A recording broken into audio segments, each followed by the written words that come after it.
Gent de pau, vent de guerra.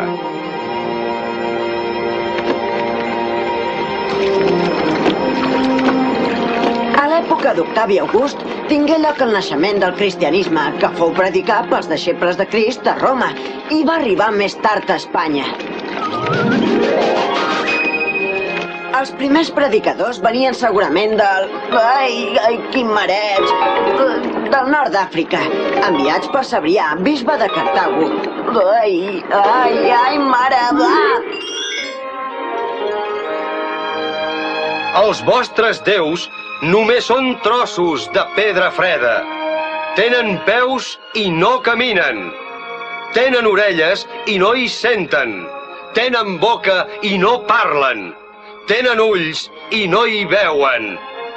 En canvi, jo us vinc a parlar del Déu vivent, únic i totpoderós. Aquest home està tocat del bolet. Estàs com un llum, noi! Jesucrist diu, bategeu-vos i sereu salvats. Jo vull conèixer aquest Déu. Jo també, bateja'm. Jo també vull que em bategis. El cristianisme que predicaven els apòstols es va estendre amb tota rapidesa. Era nombrosa la gent que es batejava, de totes les classes socials. El cap de les comunitats cristianes era el bisbe, ajudat pels preveres i sacerdots.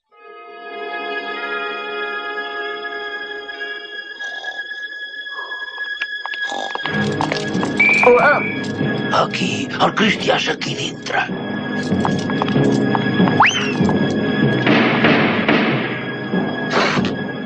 La pau sigui amb vosaltres. En nom del governador quedes pres. Em calço les sandàlies i vinc.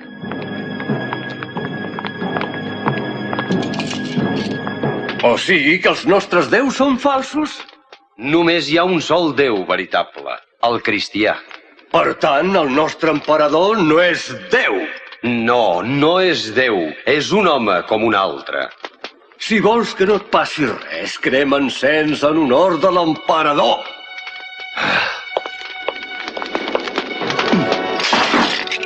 Has atemptat contra els déus i contra el poder de l'imperi. Seràs cremat al circ. A l'arena del circ de Tarragona, Sant Fructuós va ser martiritzat. Era l'època de l'emperador Valerià.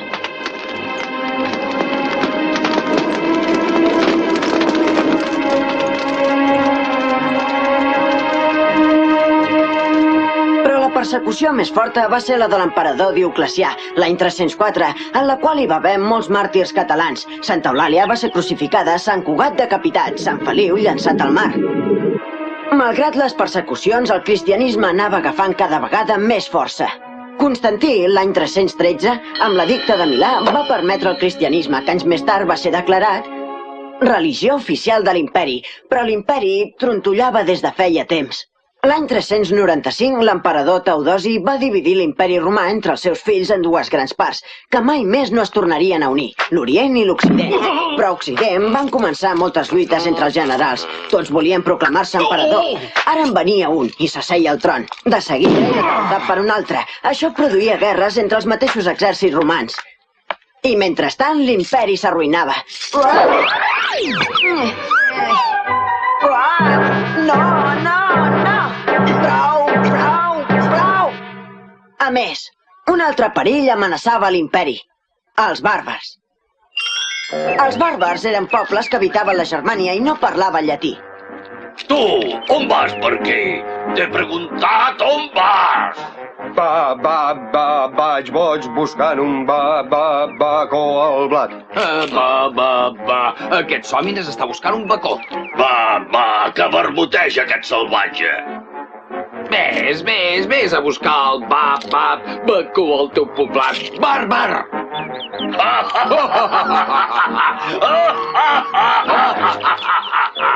Per als romans, bàrbar venia a ser aquell que no sabia parlar bé el llatí i, per tant, sinònim d'una persona incivilitzada, salvatge.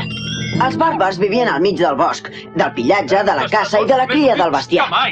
Escolteu-me molt bé, ha arribat la nostra hora. El seu exèrcit amb tantes lluites està molt debilitat. Sí, Auric, les fronteres no tenen cap protecció. Obtindrem un gran botí i tanmateix ens podrem quedar a viure en aquelles terres. Tu, Auric, ets el més fort i poderós. Seràs el nostre cabdill.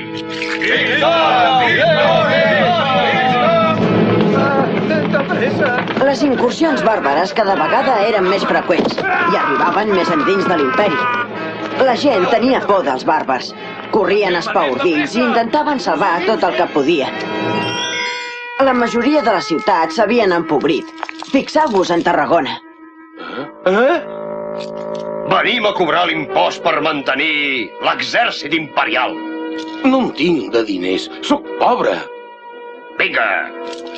Però què feu? Així els trauràs els diners.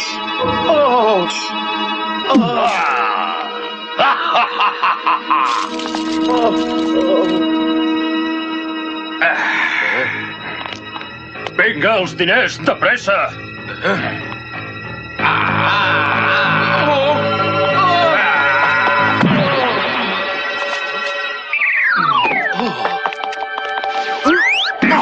La vida a la ciutat s'havia tornat molt insegura.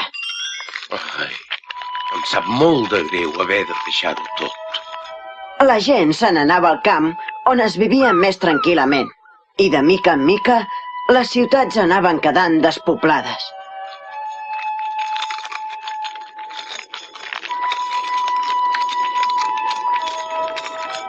Fujo de Tarragona. On som? A Sencelles. Hi ha feina? Per qui treballeu? Per Llucià, l'amo d'aquella vila d'allà dalt. Em donarà feina? És poderós? Molt. Tot el que es veu és d'ell. Camps, boscos i masoveries. Segur que t'acollirà. Mira, són els guerrers que té Llucià per protegir-nos dels lladres i dels bàrbars. Ja no ens podem fiar de l'exèrcit romà, oi?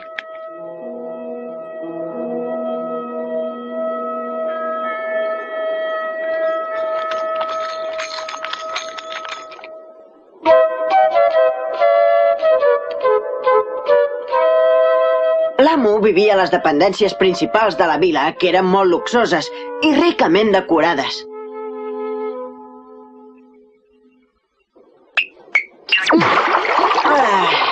Quin goig viure així. Bé, Fabià, jo t'acullo a tu i la teva família. Us protegiré, us alimentaré i sereu els meus serfs. Haureu de treballar per mi i estàs d'acord? Què me'n dius? Al voltant de la vila hi treballaven centenars de serfs i esclaus del senyor en tota mena de produccions agrícoles i ramaderes. Oques, oques, oques, aneu. L'activitat de les viles rurals com Sencelles, al Camp de Tarragona, eren més importants que les de les ciutats.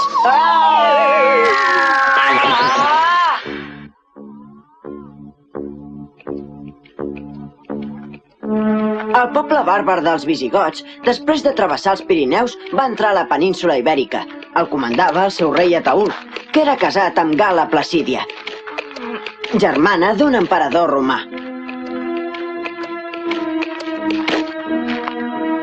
Gala, aquesta ciutat m'agrada molt.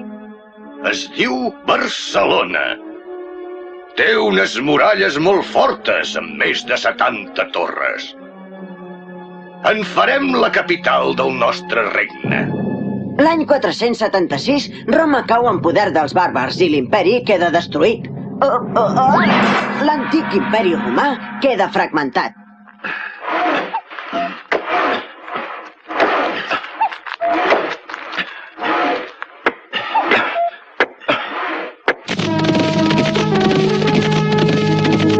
Els bàrbars, els visigots. Que vinen els visigots! Fugim! Què voleu?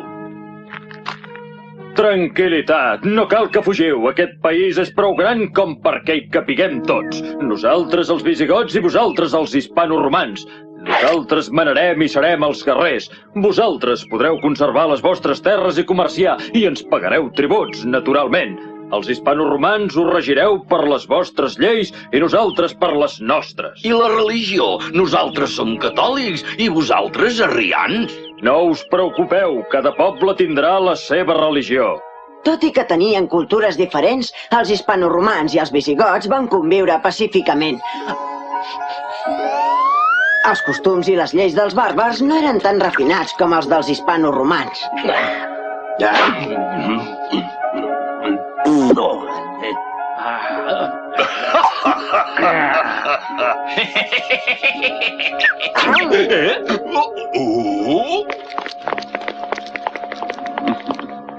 Senyors, hem agafat aquests dos homes robant una ovella. El meu serf, segons la llei romana, ha de rebre 5 bastonades. Segons els nostres costums, el meu guerrer rebrà 25 garrotades.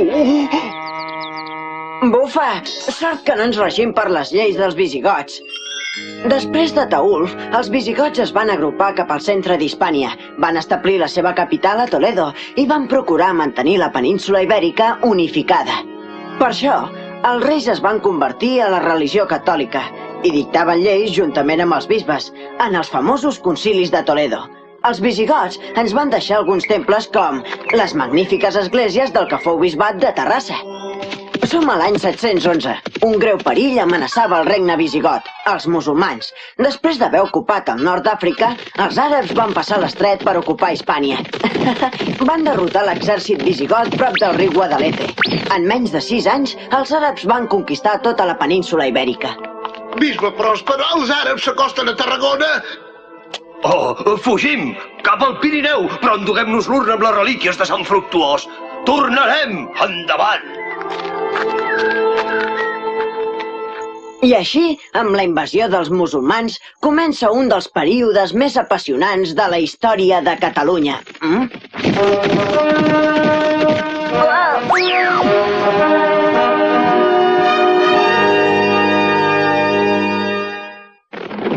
Marca hispànica.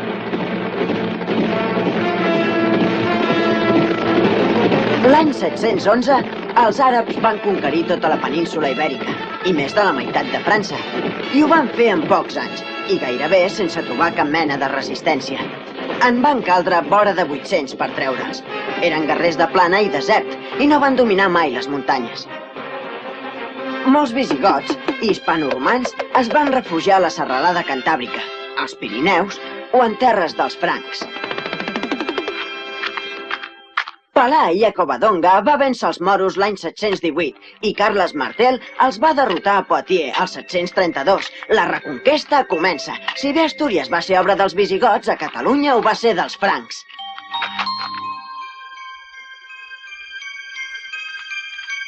Encara és com si ho veiés. Deixeu que us ho expliqui. Era en els camps catalàunics. Les tropes àrabs ho havien arrasat tot. Els voltors planaven sobre el camp de batalla. La lluna era vermella com de sang. Una fumera espessa s'estenia pels boscos del voltant. El vent udolava com un llop. Cavalls i cavallers jeien sense vida sobre les cendres i la pols del camp. Semblava talment que era la fi. Però no. Un d'aquells cavallers de la creu va aconseguir de sobreviure. Era Utger, senyor del castell de Cataló. Amagat en una cova, es va anar refent. De Pifer de Montcada, Galzeran de Pinós, Hug de Mataplana, Guillem de Cervera, Roger d'Erill.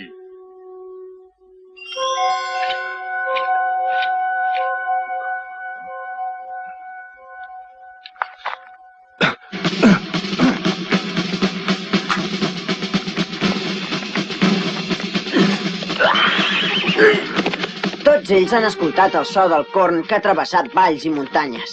Els 9 barons coneixen la crida d'Utger Cataló i corren amatents a galop dels seus cavalls, amb tot el seu coratge.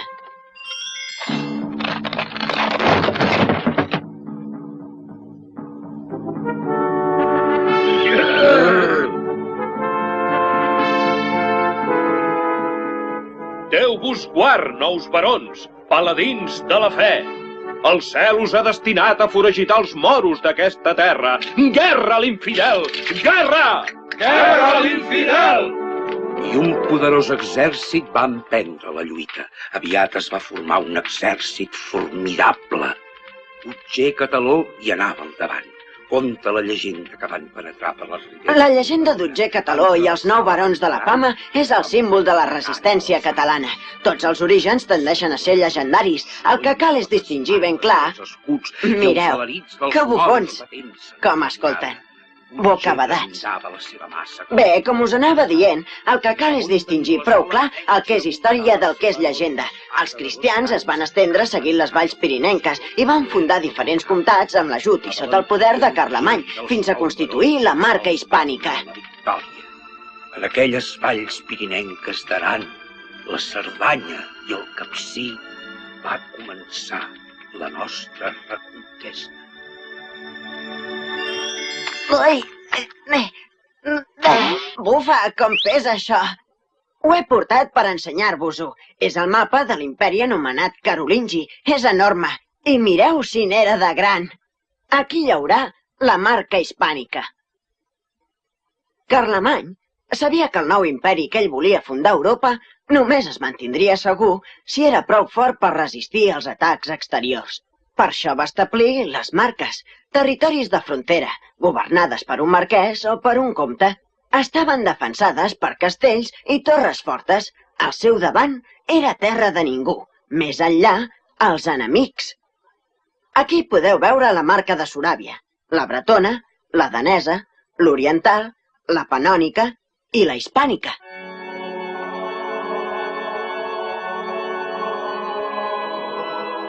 Carlemany va ser coronat pel papa Lleó III a Roma, al Nadal de l'any 800. El projecte polític de l'emperador era el de reconstruir l'imperi romà d'Occident en un desig d'unitat de l'Europa occidental. Perdoni.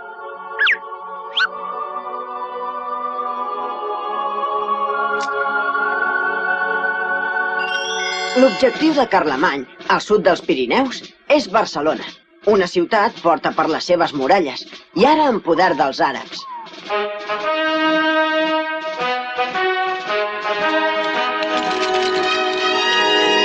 Alto! Senyor, serà difícil de conquerir. La ciutat està molt ben situada, protegida pels infidels i ben emmurallada. Teniu raó, capità, però nosaltres la prendrem. Endavant!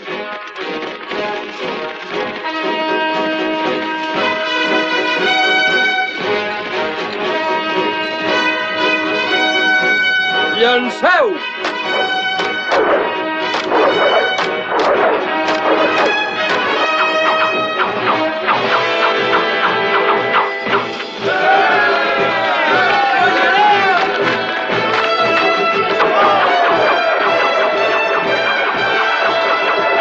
L'any 801, el rei d'Aquitània, Lluís el Pietós, fill de Carlemany, va conquerir Barcelona als musulmans i va atacar de valent, amb els nobles gots de Septimània, els francs, els gascons i els aquitans de la cort.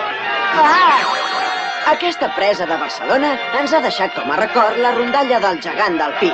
Ara us ho explico.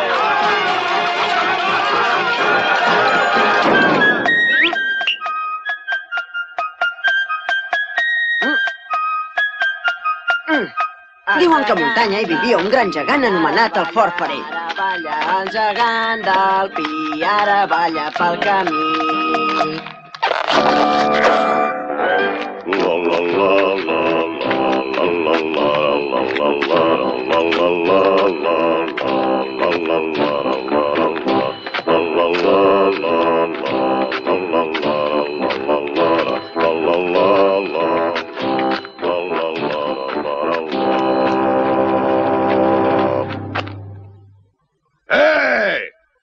Pobre galifardeu! Qui ets tu, desgraciat? Sóc jo, el gegant del Pi. Surt si ets valent. Et repto a tu, gegant de la ciutat, a enfrontar-nos en combat per veure qui és més fort. Què hi dius? Ha, ha, ha, ha, ha, ha!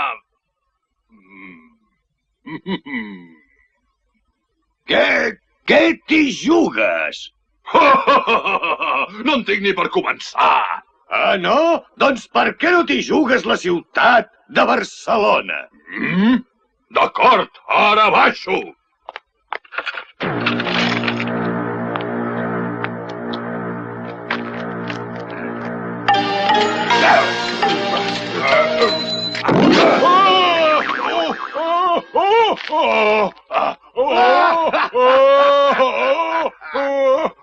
gegant de la ciutat ara balla pels terrats.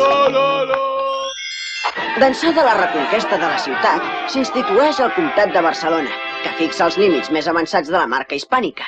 Els rius Llobregat i Cardener formen la línia de frontera amb els territoris àrabs. Els reis francs van dividir la marca en comtats, el govern dels quals va ser encomanat a un noble vassall.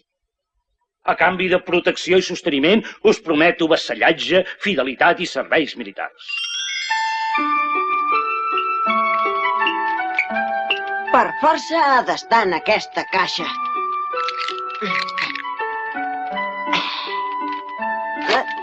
Mirem-ho.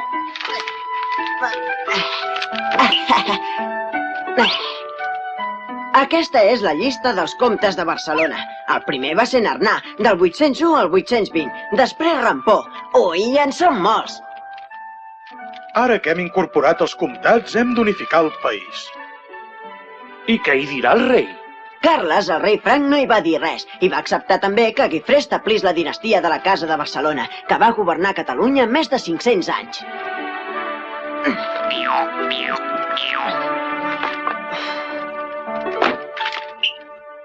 Els normands van entrar a les terres del rei Carles de França i en Guifré, que li deien el Pilós perquè tenia molt de cabell, va voler ajudar el rei francès. Oh! Oh! Quiet! Quiet! A l'atac!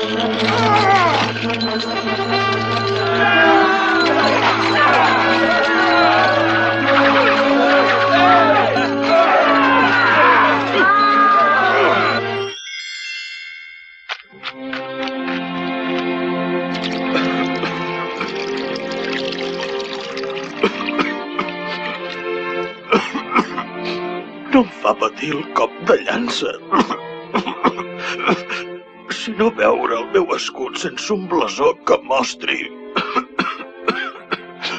els honors que crec que he merescut. El rei es va apropar al llit del comte i va mullar els seus dits amb la sang de la ferida.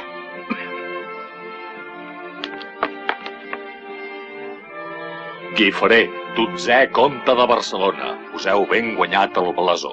Des d'ara aquesta serà la vostra ensenya. En realitat, les 4 barres apareixen en documents per primera vegada l'any 1150.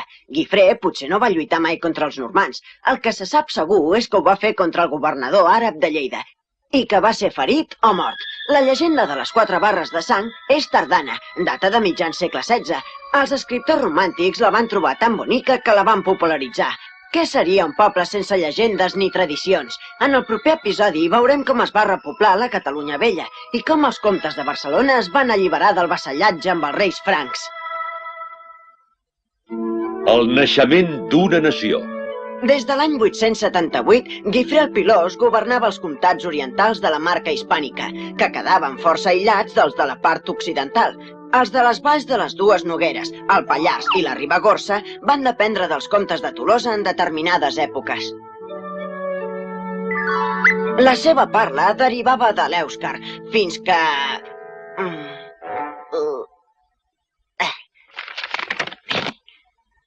Això de tenir-ho apuntat, fins que cap a l'any 1000 van passar directament al català. L'obra de govern més important de Guifré el Pilós fou el repoblament del centre de Catalunya, Osona, Berguedà, Bages, Ripollès, devastat i quasi despoblat pels musulmans. Oh!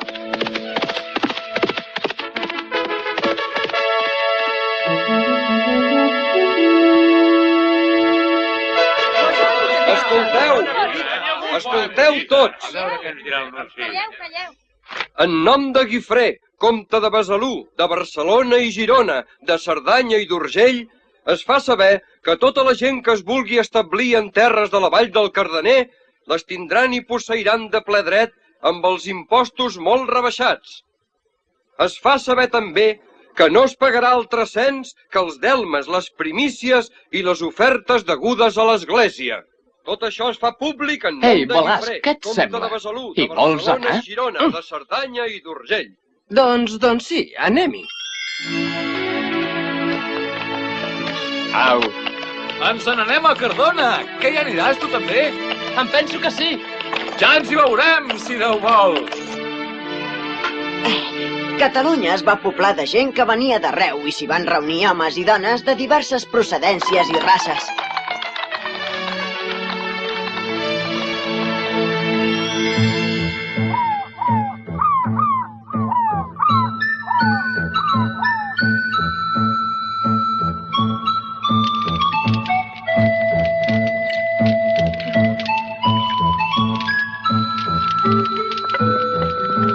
Estic segur que això deu tenir molt bon gust.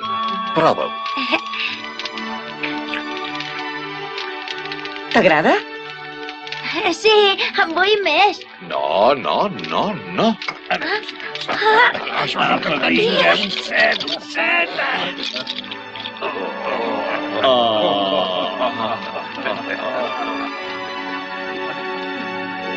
Ha perdut.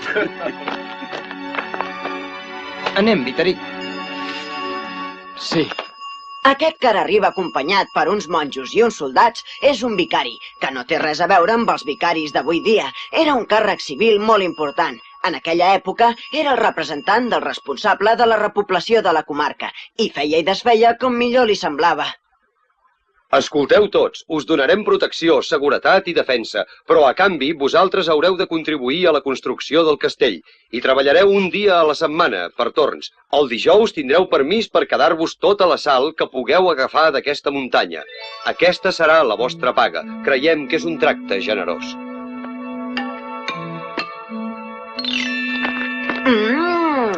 D'aquí ve que de la renda del treball encara avui se'n digui salari. Estimats germans, perquè pugueu cantar lloances a Déu, necessitem aixecar una esglesiola amb un petit campanar que assenyali el ritme dels esdeveniments i convoqui la comunitat a l'oració. Quan el sol... Aventurers gascons, pagesos hispanoromans, ramaders, nord-africans, cadascun d'ells amb la seva llengua i costums d'origen, van afrontar la duresa del treball i les incursions sarraïnes. I ho van fer de valent, sense tenir cap mena de por. Els havien promès que després de 30 anys de conrear una terra erma, en serien els propietaris. Aquesta promesa els feia treballar amb molta il·lusió. Alfons el Got, Balasc de Bascònia, Vitaric el Germànic, Salomó l'Hebreu, anireu a la riba dreta de la Riera de Navel, Hom de Déu de Cerdanya, Roncariol d'Aragó. Treballaven de sol a sol, dia rere dia. Aquell país devastat per la incursió dels àrabs va ser llaurat de nou. Aquella terra de ningú ja la sentien com a pròpia. També havien de fortificar la frontera del riu Cardener. Cada home hi aportava de franc el seu treball. Picapedrers, fusters, paletes... Les dones colgaven amb esperança els primers grans de blat en els nous solcs. Una primitiva església aplegaria la nova comunitat per al culte i per a la cultura. La silueta del castell defensaria aquell país, incorporat pel treball als dominis del comte Guifré. Segons el règim feudal, el senyor atorgava cartes de poblament als colons que els concedien privilegis a canvi de la fidelitat, del compromís de viure i de treballar les noves terres, ells i els seus descendents, perquè conquerir no era guanyar heroiques batalles als enemics, sinó guanyar-se cada dia la terra amb la suor del treball.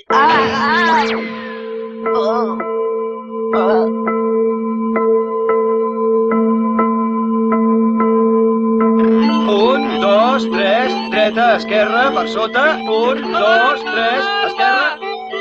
Ai! Són els sarraïns! De vegades l'alarma era ben certa. El poble estava esglaiat, tenia por, perquè els sarraïns eren molt ferotges. Les seves incursions ocasionaven morts i ferits per tot arreu. Adéu, Vitaric. Adéu.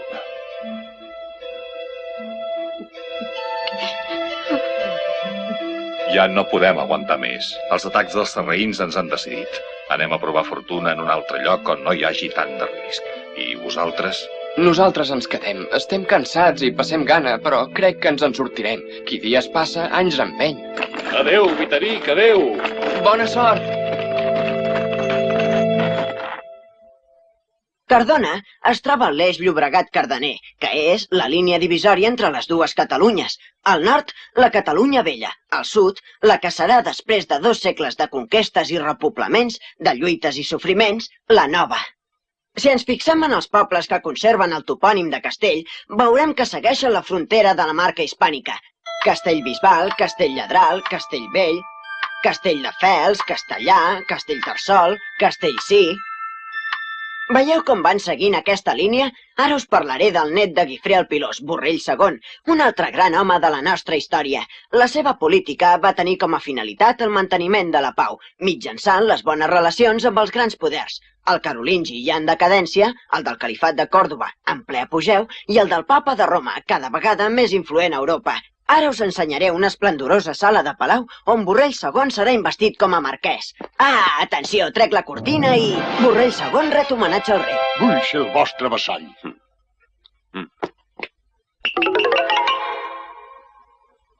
Ara el comte farà el jurament de vassallatge. Escoltem les seves paraules. Jo, Borrell, juro davant dels evangelis de Déu i d'aquestes relíquies dels sants que des d'aquest instant i fins al darrer dia de la meva vida us seré fidel contra qualsevol home. Així quedaven ben units per un vincle personal. Califa, sóc el marquès Guiu de Toscana. I veniu com a ambaixador de Borrell II. Efectivament. Paral·lelament, Borrell II va enviar el marquès Guiu de Toscana a la cort del califa Abdelrahman III com a ambaixador de pau. El califat de Còrdova, ja independent d'Aràbia, era riquíssim i poderós. La ciutat cordobesa era un dels centres de cultura, d'art i de ciència més importants de l'època. I fem taules astronòmiques amb els nostres càlculs. Mesurem els azimuts dels astres... Borrell II, amb el seu seguici, se'n va anar a veure el papa Joan XIII personalment. Aleshores, l'autoritat papal era cada vegada més forta i podia afavorir el seu projecte d'independència. Prou la fama de l'escriptori, Ripoll. Estem molt contents que sigueu. El Mansur, al cap d'un nombrós exèrcit, seguint la via augusta romana, va envair el comtat. Aquest cabdill era un fanàtic religiós que feia la guerra santa en nom d'Alà per guanyar-se el paradís.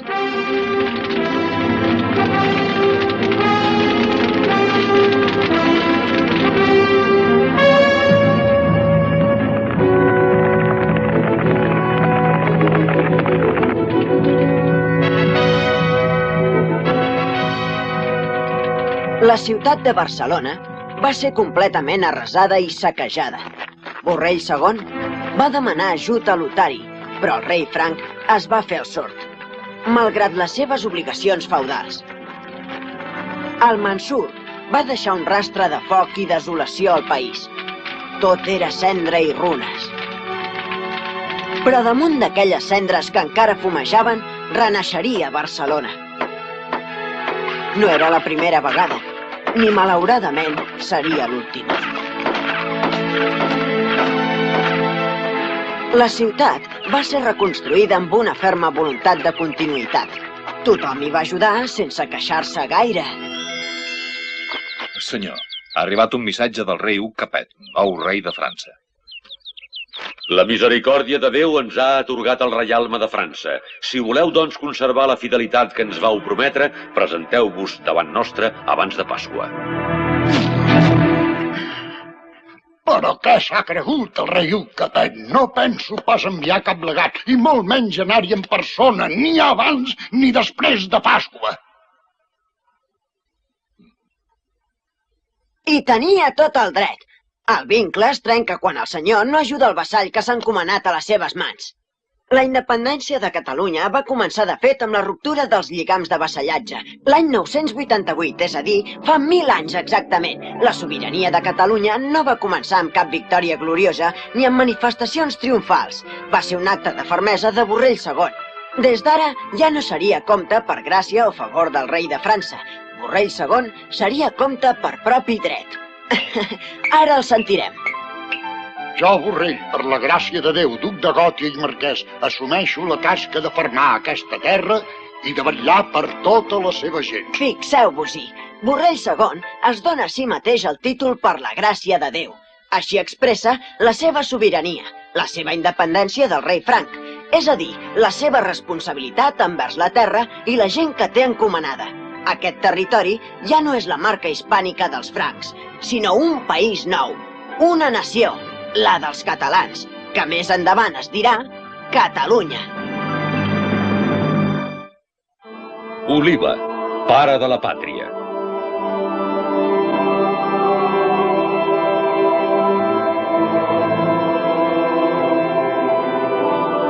Teníem i hem perdut un bisbe i un abat de benaurada memòria, pare de tota la pàtria, Oliva, dolç, afable. Aquesta és la comunicació enviada a tots els monestirs i esglésies de Catalunya i de França amb motiu de la mort de l'abat Oliva. El text continua. Va néixer en un noble bressol, engendrat en sang gloriosa.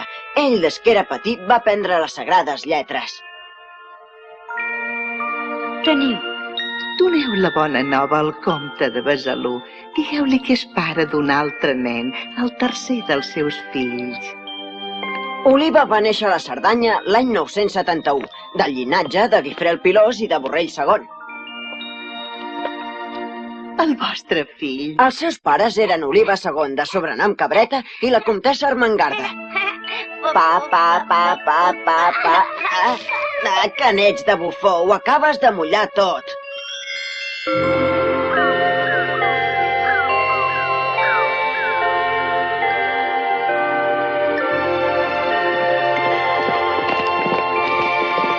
Oliva va ser un personatge molt important, fins i tot més enllà dels límits del nostre país. Avui, 15 de novembre de 977, és dia de festa a Ripoll. Es consagra el monestir. Tot xerrant, m'he quedat l'últim, i a mi sempre m'agrada veure-ho tot des de primera fila, així us ho puc explicar molt bé. Aquest és el comte Borrell, de Barcelona i d'Urgell. Està molt seriós, Però és que la cerimònia és important. Qui oficia és el bisbe de Girona, Miró Bonfill, que, per cert, és oncle d'Oliva. I aquest noiet és el nostre protagonista, que ja té 6 anys i que recordarà tota la seva vida aquesta cerimònia.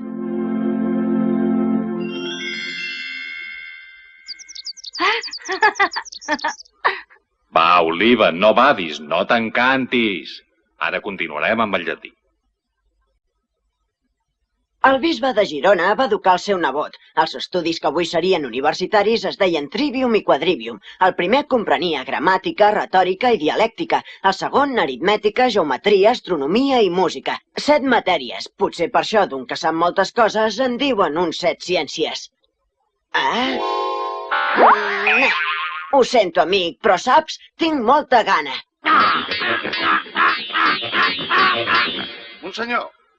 Monsenyor, tal com heu manat, han portat presos els vicaris dels castells de Viver i d'Estela que s'han rebel·lat contra el comte Oliva. Tu! Oliva, pensa que abans d'actuar cal escoltar. Digueu, què teniu per al·legar? Els temps que vivim són dolents, els vilatans es queixen i el seu malestar s'escampa arreu. Nosaltres ens hem deixat portar per la seva rauxa. Aquesta terra serà un infern. Semblarà el judici final quan tot s'haurà cremat. No en quedarà pedra sobre pedra. El germà trairà el seu germà. La fi del món vindrà de sobte, com un lladre. Això per mi. Tot serà plany i cruiximent de dents. Ho diu la profecia. Però no pot ser. L'Evangeli anuncia la caritat i la pau. Aquesta no pot ser la fi del món, sinó el començament d'uns nous temps. Jo, Oliva, dedicaré la meva vida a construir la pau per al meu poble i per al món. Ha vingut el gran dia de la ira de Déu. Penseu que la fi del món ja s'acosta. Benediu-vos!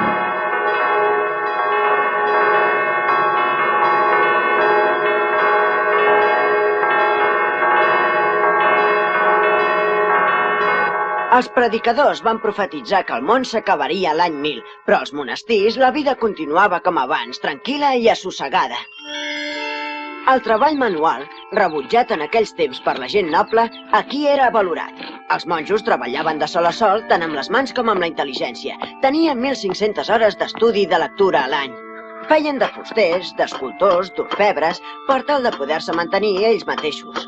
La comunitat religiosa era una organització perfecta sota la regla de Sant Benet i l'autoritat de l'abat. A l'escriptòrium, els monjos copistes tenien una feina que s'havia de fer en silenci absolut, a excepció del monjo lector. Prínceps i reis, perquè amb el seu terror allunyin els pobles del mal.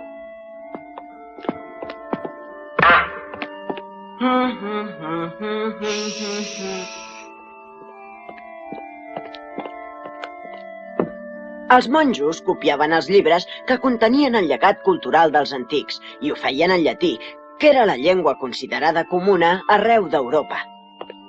Els il·luminadors dibuixaven amb tintes de colors miniatures precioses per il·lustrar aquests llibres. Cal tenir sempre present que és millor la servitud... Un monjo dictava i els altres copiaven, cadascun d'ells un llibre diferent. Al monestir de Ripoll s'hi van traduir al llatí i s'hi van copiar obres científiques que venien de la Còrdova musulmana, el centre intel·lectual més important d'aquella època. Gerbert d'Aurillac, el famós monjo, se'n va anar a Ripoll a aprendre matemàtica i d'altres ciències.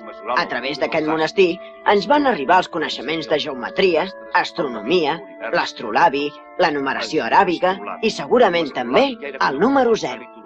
Abans del naixement de Crist, però van ser els àrabs els que el van perfeccionar. Cal aprendre també dels musulmans. Fixeu-vos com aquestes xifres són més senzilles que les romanes.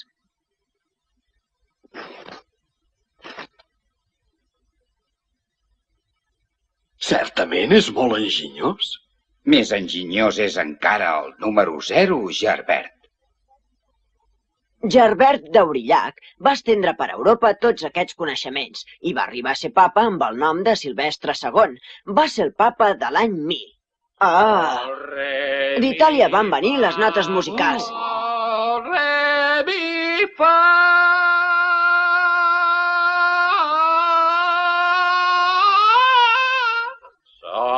Però de segur que no eren aquestes.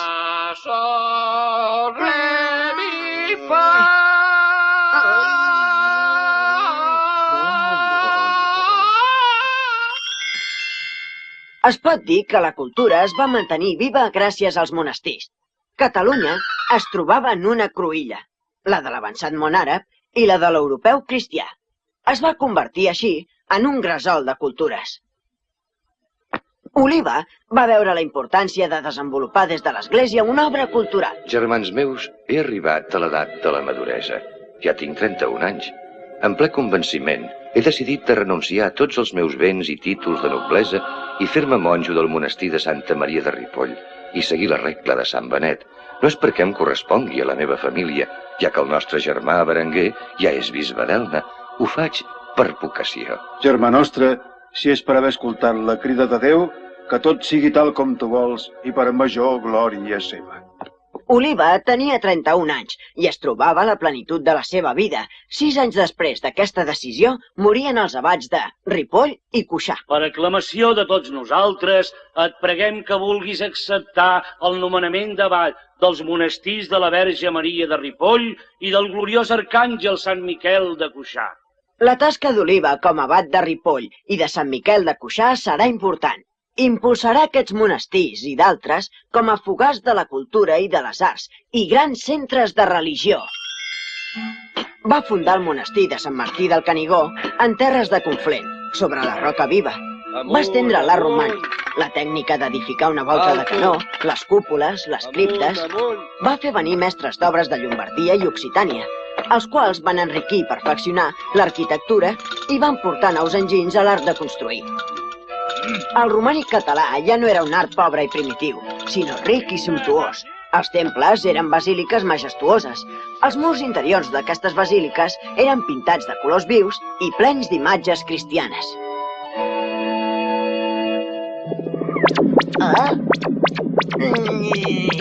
Que n'és de lleig, renoi!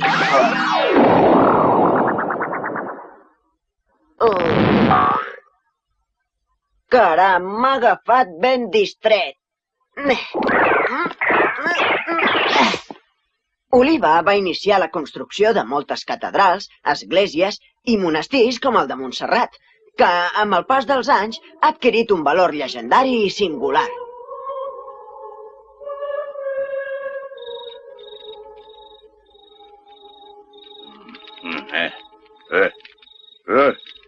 Què passa?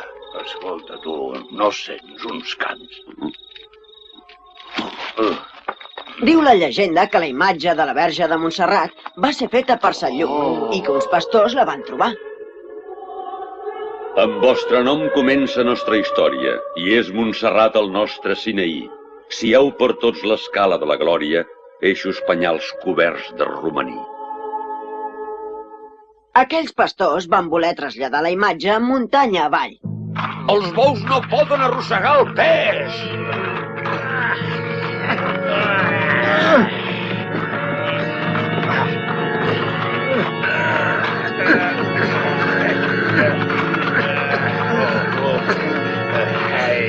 Doncs les rodes no estan pas travades. Això és un senyal del cel, esclar. La Verge es vol quedar aquí. Així diuen que va ser. La muntanya es va convertir en el tron de la Verge.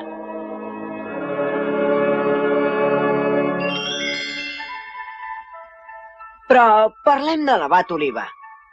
La seva gran aportació a l'època que li va tocar de viure va ser l'establiment de la pau i la treva de Déu que va instituir des de la vila de Toluges al Rosselló. Des de l'hora 9 del dissabte fins a l'hora prima del dilluns.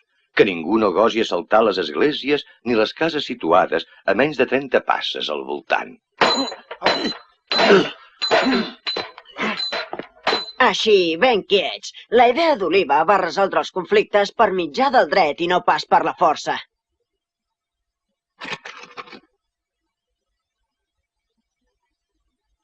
Probablement és a Cuixà, on hi ha una parla fronterera entre el català i l'occità. El primer document que se'n conserva és la cançó de Santa Fe, datada solament 15 anys després de la mort de l'abat Oliva.